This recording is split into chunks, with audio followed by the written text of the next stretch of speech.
कोई व्यक्ति दूसरे का अपमान क्यों करता है? क्या आपने कभी विचार किया है?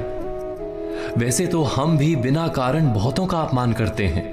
हमारा अपना अपमान भी बहुत बार होता है। संसार का सारा व्यवहार एक दूसरे का अपमान करने पर टिका है। जैसे पति अपनी पत्नी का अपमान करता है, पिता अपनी संतानों का अपमान करता है, नौकरी देने वाला अपने नौकर का अपमान करता है, अर्थात जो भी बलवान है वो निर्बल का अपमान करता है।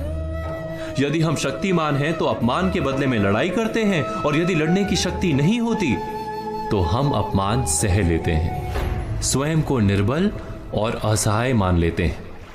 हमें छोटे होने का एहसास होता है। ऐसा प्रतीत होता है जैसे हमारी आत्मा कुचली गई हो। किंतु कोई किसी का अपमान क्यों करता है? जब अपमान होता है तो मनुष्य को अपनी निर्बलता का एहसास होता है, और निर्बलता का बोध मनुष्य को कुचल देता है। वो अधिक से अधिक निर्बल बन जाता है, अत्याचार सहने की आदत सी पड़ जाती है, आत्मविश्वास का नाश हो जाता है। और जब आत्मविश्वास नहीं होता तो मनुष्य शराब और जुए जैसे व्यसनों में सुख ढूंढता है, मन से रोगी बन जाता है। आखिर किसी भी मनुष्य की ऐसी दुर्गति कोई क्यों करता है? अपमान करने वाला वास्तव में क्या सिद्ध करना चाहता है?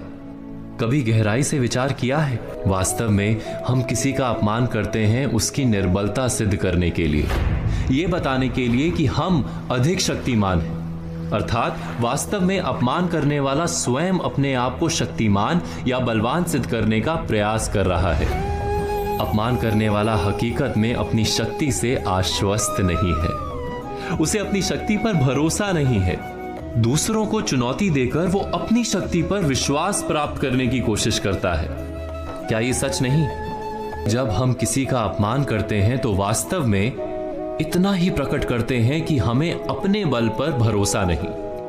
हमें ये संसार एक अविरत संघर्ष प्रतीत होता है, कभी ना रुकने वाली एक जंग सी दिखाई देती है। हम अपने निकट आने वाले सभी को प्रतिद्वंदी मानते हैं, फिर वो पति या पत्नी ही क्यों ना हो।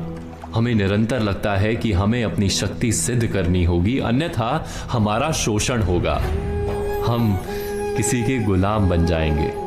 किंतु क्या हमने कभी विचार किया है कि दूसरों को प्रतिद्वंदी अर्थात दुश्मन मानने के बदले कलीग मान लें, हमारी सहायता करने वाले सहयोगी मान लें, अर्थात दूसरे व्यक्ति को प्रेम करें तो उसका अपमान करना आवश्यक ही नहीं होगा।